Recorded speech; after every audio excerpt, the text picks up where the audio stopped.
Welcome, everyone. This is Naomi De Pena from Hope to Courage.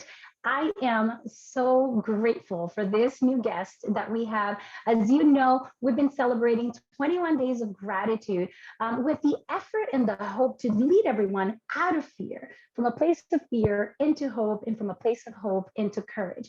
And we've been discussing that the bridge from fear to hope is gratitude, because you cannot be grateful and scared at the same time. And we've been building this toolkit for you, bringing you together with resources in our community that can allow you to come out of fear and then walk into hope and in a place of courage. And today I am joined by someone who has been a mentor, a spiritual leader to me, and I have the pleasure to serve together in the same community of Belleville, where I serve as a deputy mayor. Welcome, Father Ivan from St. Peter's Church here in Belleville. Father Ivan, thank you for being here with us. Naomi, it's always a joy to be around you, to be with you, and also to be with those who are watching this broadcast. Thank you so much. Father Ivan, why don't you introduce yourself to everyone? Tell everybody a little bit of what you do, who you are. You work directly with our community, providing so many services. So go ahead, let us know who you are. Well, I come from the other side of the pond. I was born in Malta in Europe, a small island in the Mediterranean. That's where all my family lives. A beautiful island. It is. As a young man, after, living the normal struggles of a young person at that time, completely swamped and immersed into soccer. That's, the game that is very popular in Europe. And I became a soccer referee, and then eventually was teaching in a school. I felt that the Lord was calling me to the call to the priesthood, and it wasn't at the beginning so much a desire to serve, but gratitude for the amazing love that the Lord, the mercy has had towards me. So then, long story short, I ended up entering a diocesan missionary seminary here in the Archdiocese of Newark, which was in and still is in Kearney. The Redemptoris Mater Seminary. Was ordained a priest, served for 7 years in Bergen County in a parish, Our Lady of Mount Carmel in Ridgewood. Then a stint of 3 years on the island of Guam in the Pacific. And then I was called back to the Archdiocese of Newark, to which I belong, to serve at St. Peter's Church here in Belleville. And this has been now almost 13 years that I've been here in Belleville, and I hope, God willing, also to be here for another period of time. And as do I. So I serve as pastor at the parish of St. Peter's, which is located here in the south side of Belleville on William Street. It's a very mixed congregation. We've got Irish off the boat, Italian. Then the parish eventually became also much more Latino. And I would say that today, we've got many, many different nationalities that come together to truly to seek and to find hope. And this is what I think the mission of our parish is, to be a beacon of hope to so many people who today need to find, to connect with the Lord, to connect with one another, and to come to experience also the beauty of life at the end of the day. Absolutely. And I know, Father Ivan, that from the work and the service that you do through the church, through these past 2 years, you have been so supportive of our community, even by streaming services, by doing confessions often in the cars.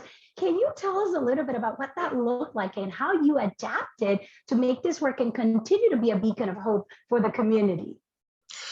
I realized from the beginning that this was something that was going to be for the long haul. So we needed to be careful not to fall into a sense of despair and into a kind of laziness of sorts, you might want to call it, even because I realized that it was very easy for us, all of us, to hunker down and to isolate ourselves. And that's exactly what I didn't want to happen. So I Mm. tried my best as much as possible to keep the church as open as was legally, ethically possible. We stretched it a little bit sometimes, but I really am grateful that we did that, and also all my collaborators all fantastic. Imagine we run a food pantry at St. Peter's, which is really the volunteers are mostly senior citizens, some of them even in their Mm. 80s or late 80s. We never missed one distribution, even at the Yes. very heights of the pandemic. So I'm very, very grateful to that. So people have been coming, people have been responding, have been looking for us. We try to be as available as possible because I think in these moments also we come to experience that when you go through moments of hardships, you also start to acquire a certain gratitude for the simple things of life. When I took a shower this morning and I walked in and I was able to sense, to feel the hot water, what a gift in this cold weather, to be able Yes. to enjoy the first sip of coffee in the morning, all the little things, even the smells, the scents, the beauty of things around us. There's so much that normally in our busyness, as we jump in and out of our cars, go to different appointments, do different things, we tend to miss. So I think these days have also been a blessing in disguise to help us also sit back a little bit more and notice the little things that many times we didn't notice. Yes. And I love what you mentioned about the little things, Father Ivan, because, in terms of gratitude, we are not talking about erasing what's happening around us. It's really just about intentionally and mindfully being able to be aware of the blessings we've already been given. Because when we focus on what we're lacking, then that's all we see. However, there are blessings in the middle of the trials. There are blessings and things that God can only work with us sometimes in these situations. But I love what you have done in regards to remaining open to create a space for the community, because so that people are not in isolation. So you and I were talking a little bit about, just the effects of fear in people and how their practice of their faith, because we have people from an array of different faiths that are watching us. However, it is really important that we hold on to faith, to whatever that means to you, and how that has helped people. So can you tell us a little bit about, what's in your heart in regards to hope and courage? Well, I like the word crisis. At the roots of it from the Greek are krisos, which is a time of opportunity. So Mm. every time we go through a difficult time, more than anything else, it's an opportunity to do the things differently, to do things better, and to see that also many times certain situations we experience in our life, they can be a moment of great opportunity. For example, I come from the island of Malta, right? This is a small island which the Acts of the Apostles was named by Saint Luke as a place which was made up of barbarians. That's what we were then, you know. And still, through a mishap that Saint Paul, the great apostle, experienced when he was traveling from Jerusalem to Rome to appear in front of the emperor, he got shipwrecked along with 276 people on my island. Imagine these men and women. Mm. They went through all this struggle, being in the middle of the ocean, the water, in the middle of the night, how scary that could be. Will we hit a rock? Anyway, Paul and these other people got onto the island. They were welcomed, and Paul stayed there and evangelized the island. So the people, my predecessors, received the faith that I adhere to through a mishap. It became a great opportunity. All of us in our lives, how many times we met people we would never have met if it were not from some situation that we would rather have avoided, humanly speaking. So I really am a great believer in all the things that we do, that there are so many opportunities, so many people we meet, so many situations that instead of being for us a moment of tragedy, they can turn into moments of opportunity. Yes, absolutely. It's like the word says, right? God works all things together for our good.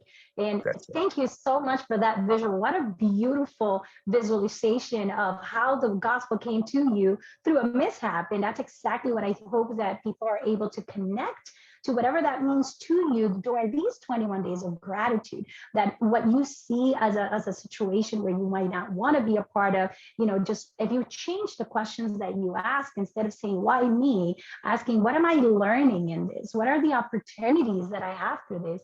We can all walk out of this being stronger and better. And I thank you so much for that encouraging message, Father Ivan. During these 21 days of gratitude, you will be sporadically sharing little messages like this as well. And we will be in a little bit briefer, sharing these clips of inspiration so that you can continue watching, so that you can all continue to find hope and courage through faith.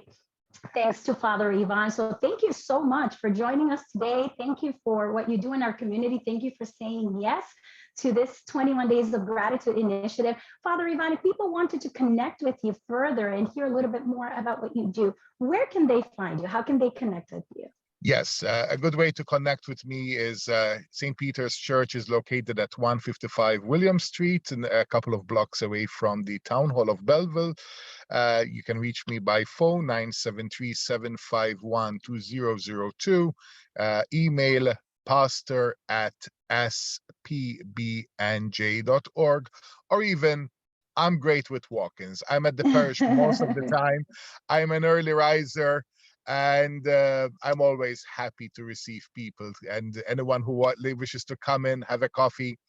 I'd be more than thrilled to receive anyone who wishes to reconnect.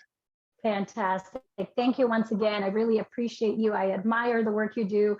I admire just the light that you bring to everyone that's around you in any conversation. Thank you for sharing your faith with us. Have a great day, Father. Thank you so much, Naomi. May God bless you too. Bye-bye.